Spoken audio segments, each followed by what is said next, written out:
Strike TV Video Country. We're at Stampede right here in Houston, Texas, and we're with a country legend again. Yeah. Johnny Lee! I'm a legend. Yes. Sir, you are a legend. You are the man. I bet you even have a get out of jail free card, don't you? I don't ever put myself in that predicament. If I do, it's not my fault. It's not about the same. It's some bartender's fault for overserving me. There we go. Oh, goodness. Yeah, we're here. I stay under the radar. There you go. You did. Okay, so 35 years, Urban Cowboy. Yeah. Y'all are together, you and Mickey Gilly. What do you think about that tonight? It's going to be a great show. Mickey who? Mickey Gilly! Oh, Come on now, Johnny. He thought I said Mickey Mouse, you know? Yeah. You know, it doesn't seem like it's been 35 years, but it has been, and we're very fortunate to be a part of that, very blessed and thankful. I love Mickey Gilly to death. You know, we're more like brothers than we are friends. And, I don't know why these idiot booking agents don't book us more together, because every time we do some stuff together, I just we may set a record here tonight, you know. Now, there's stories going around that I've heard. When you and Mickey got together with Gillies and all that, saying, yeah, way back when, you know, I did this and that with you. Oh, well, yeah, okay, you come on and play with me. No. With Gillies. I mean, how does that go? We've heard like a lot of different before stories. Gillies. That was at the National Club. All right. Before Gillies was even thought about it. All right. Wow. My intentions were to try to get a job. Mickey Gilly was hot stuff, you know. Playing in Houston, Pasadena area back then, it was hot stuff, you know. So I was playing drums and singing in a trio band in Dickinson, Texas, Cedar Oaks Club, and I knew that if I went up there and asked him, hey man, can I sit in, he would always have that opportunity to say no. And I'd been shot out of the water right then, you know. So I approached it with the direction. I said, man, I know you don't remember me. I did a TV show with you in Galveston, Texas, Pleasure Pier. I said, I was on before you. You came on after me. I had to go before you got through with your set. I had another job that night. He said, oh, cool, man. I was blowing smoke up his ass, you know. Telling him how good he is and I love what he plays. And he was good. He sang good. Still does. But I guess he said, oh, yeah. He said, what are you doing in town? I said, man, I just come up here to say hi to you. I wanted to meet you and say hi and tell you how much I think about you, man. God, you got a great band. He said, hey, you want to sing a couple songs tonight? Sure, I guess so. It was. And tell you what kind of guy he is. About a month and a half later, after a couple more visits up there, he offered me a job, making $90 a week cash. Wow. Cash money. That was in 1969. And then in 1980, when that Urban Cowboy movie came out, and I got a gold record and triple platinum album and all that, some gun raised me right to $100. At $10 rate? No, but I told him, I said, man, you remember when I met you? He said, yeah, I remember. I said, I ain't never seen you before in my life. He said, I didn't remember you either, but I didn't want to seem rude, you know. So, but it all came together, you know. Well, the story is he overpaid him what, $30-something a week? Is that what he said? That's what he said. Yeah, right. He said he overpaid you then. He said he's trying to be a nice guy. I'm just saying, it doesn't lie. Yeah, well, he said that he first liar don't stand a chance. Oh, man. I love Mickey. So we're talking about a legend in a nice way. Yes. You know, you have, I want to say, on the they say probably on the top 100 country songs ever. You have probably one or two on there, at least, if not one. I know for sure is yes, sir. Top 10. Looking for love. You know. Looking for love, and then you know, when of course you know that we have one that you got to play at the bar when it's going out. Hey bartender. Oh, yeah. I mean that's like a Texas theme, and then Yellow Rose of Texas. Picking up strangers. Picking up. I mean, you just Cherokee Fiddle. Did they have a street named after you yet? On the serious stuff, did they? No. Okay. They need one. Jail cell or something? No? Okay. A couple of kids named after me, I think. I'm not sure about that. Yeah, you know about it. Exactly. Picking up strangers, it'll do it to you. You get bored in between jobs. Hey, bartender. Hey, babe, I'll make $100 tonight. Oh, if you're real good. If you're real good. Oh, God. Wow. No. That's good, man. No, no streets are named after me. In fact, I want to go back to my hometown. It's called I was born in Texas City. Yes. Yeah. But I was raised in a little town called Alta Loma, Texas. And after I joined the military and left, the traffic lights finally started changing colors. And it's called Santa Fe, Texas now.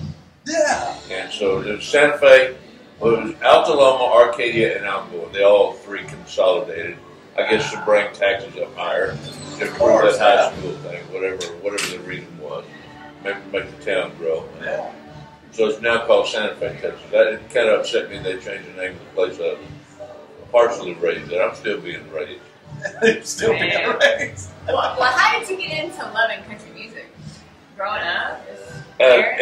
No, you know, I didn't even listen to country music for a long time. When I was growing up, I listened to 50s rock and roll, Ricky Nelson, Elvis Presley, Fats Domino, all the doo-wop groups, man, you know. When milking cows and herding cattle and stuff, and I never saw on the radio, I'd ride out there and herd cattle and stuff. And whenever my grandfather would come out to the barn, we had to always switch it over to country music. I hated it then. I was just dumb and young, you know. Yeah. When my first country song I ever learned how to sing was Statue of a Fool, late Jack Green. In fact, I worked on an album, Jack Green's last album that he did before he passed. And him sing that live. Hope he gets released one day. But in order to get hired at this after hours club called Cedar Oaks in Dickinson, Texas, the owner's wife said, "You got to do some country music." Because I was doing Bobby Blue playing, I was drumming, playing Wipeout, doing all kinds of cover music. And so she said, "You got to learn some country." So I said, "Okay, yeah, all right." So I learned "Statue of a Fool." That was my first country song. And whenever I play it, I'd watch it dance. I was, wow, man, people like this. And then I started exploring a little bit more. And as you get older, you know, you get a little wiser.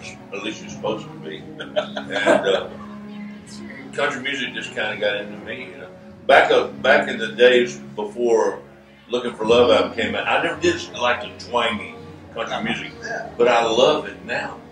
In fact, this next CD that I'm going to be doing, we're doing some Texas swing. And it's probably the most country CD I've ever recorded. Well, not probably. It's going to be the most country CD I've ever recorded before in my life. Now, when is that going to be coming out? We'll try to finish it up by September or October. Ooh, that'd be perfect. So, did you do any writing on it, or produce it, or whatever? Some of both. They haven't been produced yet, but I'm not going to let someone. I know what I want. Somebody else cannot be my ears. If I've been doing this stuff this long, I can't hear it by now. I've been screwed a long time ago. You know what sounds good. Oh, wow. But I'm looking forward to it coming out. I also wrote one about old homeless girl I used to date. The best thing about dating homeless girls is at the end of the night you drop that somebody off anywhere. That's a Texas hit, isn't it? Oh, yeah. Well, actually, Maybe that's why I couldn't put it on my new album because it's got some offensive language on there. I mean, so there's a warning. It says warning, explicit language. But it's called If Your Heart Was as Big as Your Ass, You'd Take Me Back. Bless your heart. I remember her back of her neck looked like a pack of wieners all over. I've got the munchies every time I look at it. Johnny. Well, that's Texas love, right? She was so big she could only play C. She was on both sides of the family. Oh, dang. Take her out to eat. They say, "Sir, you need a menu." You say, "Menu, hell, I need an estimate." Last time I took her, a cop pulled up to her and told her to break it up. I'm joking about it. I'm not joking about the song. Yeah, but that's going to be a good album right there. So how did you go from playing drums to guitar? Is it, if you're going to sing, it's hard to sit back there? I always played guitar. I'm still learning. I'm not as good as I'd like to be. I started playing drums because when I got back into music after I came back from Vietnam, when I moved back to Texas, I was going to be a highway patrolman down in California and took all my tests and changed my mind right at the end and threw all my stuff in the back of the old Chevy and drove back to Galveston. And that's when I got in a trio. But they had a drummer, but he was real lame. Okay. And I said, "Let me show you what I want done."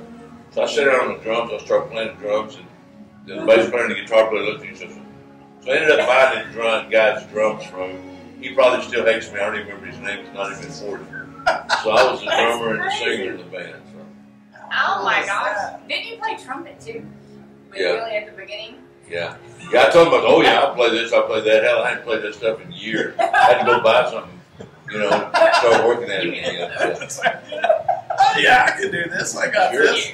They asked me, could I record Looking for Love in Spanish? I said, hell yeah, I can do that. I didn't know. The only time I speak Spanish is when I drink tequila, and I don't know it. But I wrote it out phonetically, like I would say it. Yeah. Wrote the lyrics out, and did it. Wow. What was that? So with all your hits and 35 years or whatever else, how do you pick a set list? I don't do set lists. I give my band a set list, they laugh at me. Do they really? I know enough songs. My band knows enough songs. I just play whatever I feel like. And I go by feeling. How can I sit out on the bus and write a set list out when I don't know how they're going to be feeling in here and I'm out there? I have to do it sometimes when we're on a time limit, like when we do shows in Vegas or something like that. They say do 45 minutes. You better do 44 and a half minutes to get your ass off stage. Yes. Whenever I'm on a strict time limit, I do write a set list out, but it's very simple. I just write down a bunch of about 12, 13, 14 hit songs. Go do them and I leave. You got them. Dang, I know, we can't wait. It's going to be good. That's a sign of a legend. Hey, Johnny. Okay, Urban Cowboy, 35-year deal. Take me back to when it first aired, when you first saw yourself in Urban Cowboy. I mean, just what was your thoughts? I mean, what were you thinking? It was at the premiere. Yeah. And I was out with this girl I've been wanting to go out with for a long time, and I figured, yes, I'm finally going to score. Okay, well, there we go. No. Actually, no, it's a true story, but it was, they kept playing Looking for Love. How would you feel? They kept playing it, and then he said, hey, turn that up as my favorite song. Wow. It was it was kind of, you can't describe that feeling. Well, you're a singer, but then you were acting, so as an actor. I wasn't acting, I just been me on camera. Just thinking you. Yeah. It works. There we go. It works. And we're going to see a lot of that tonight, right? That's right, yeah. So, after tonight, after people leave, maybe a few babies named Johnny. No. I hope not. Lord, I'm trying to slow down a little bit. I don't want to sit. Well, no, I'm just saying named after you. That's all I'm saying. No, you're good. Some things you just don't need to do as much as you did a long time. I jump as high as I used to. I just don't stay up very long. Hey, awesome, man. I'm still having a good time. I still love it. Only part that really bothers me now is getting to where I'm going, the traveling part. Okay. Really a pain in the ass. Take it. Kind of gets old, or long bus trips, or planes, or just long road schedules. I'm standing in security line. Thank God, I love Southwest Airlines. Okay. And so they got an express lane for A-list members, and I'm an A-list, so okay. I don't have to stand in the main line. It's a hassle. Awesome. You bring a tube of toothpaste too big. Whoa! Whoa! Whoa! Look at that aftershave. That can take this place. That really upsets me, man. No, I can imagine. So you're sounding good. How have you kept your voice? It seems like these days, and it's a big joke in some cases. I mean, I know it's serious, but some artists, but you're sounding just as strong as. You sound the same. Yeah. Good Lord bless you. Okay. Is that a good Texas water or something? Yeah, you're sounding good, man. I've never taken a voice lesson. I don't warm up. I don't do anything that everybody does. Ooh. Nah. Hey, you're a natural. It's a God-given talent. Time to go sing. Do your thing, get on. Definitely. And it's almost that time, so we appreciate you stopping in with Strike TV. Yeah. Enjoy it. Enjoy it. Thank you, Johnny. Johnny Lee, Angela, Brian Reed. Oh, one other thing. Yes. Go to our website. That's right. Yes. The official JohnnyLee.com and JohnnyLeeMusic.net. It's got all of our schedules on there. It's got stores on there. I do videos on Facebook about every week, and I got some pretty awesome stuff on there. You gotta check that out. Visit it. Thanks. Thanks, Johnny. Strike That's it, TV. brother. Video coach.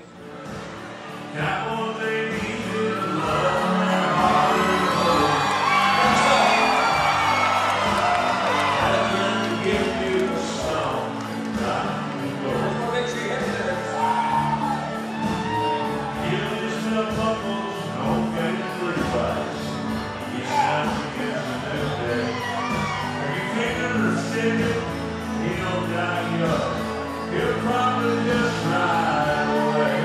Come on, y'all. Now that you babies grow up to be cowboys. Woo! How many big guitars and riding old trucks? They can be doctors and lawyers and such. Now that you babies grow up to be cowboys. I'll tell you what.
You're watching Strike TV. Video content.